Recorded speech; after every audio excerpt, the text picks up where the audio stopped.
Mahigit 800 milyong pisong halaga ng hinihinalang shabu ang natagpuan sa dalampasigan sa Bataan na nakatago sa mga sako ng patuka sa manok. Kagaya umano yan ng mga nalambat sa Masinloc, Zambales, kaya inaalam kung may koneksyon. At nakatutukla si Darlene Kai. Darlene?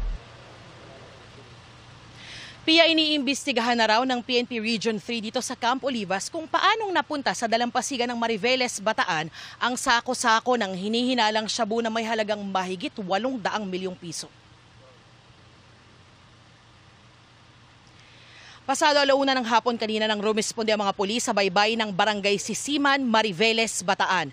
Ayon sa PNP Region 3, may nag-report na mangingisda sa Bataan Police kaugnay sa nakita niyang sako na malapit sa mga bato sa may lighthouse o parola.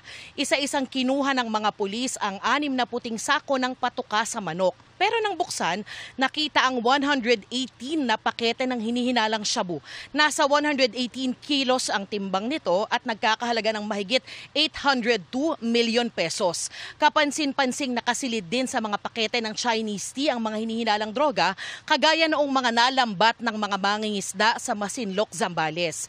Ayon kay Police Brigadier General Peñones, iniimbestigahan kung may kaugnayan sa isa't isang mga insidente ng na-recover na droga mula sa dagat. Narito po ang pahayag ng hepe ng PNP Region 3.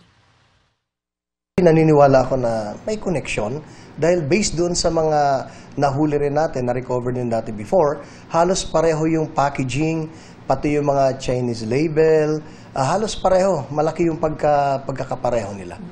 Posibleng baka nilagay ito and may kukuhang iba, or baka naman na-recover niya, natakot, or iniwan na lang doon. So lahat na ang gulo, tinitingnan natin ano yung possibility. And lalabas naman yan doon sa investigasyon natin.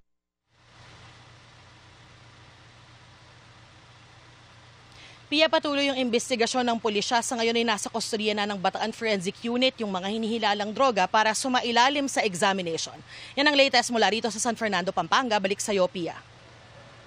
Maraming salamat, Darlene Kai.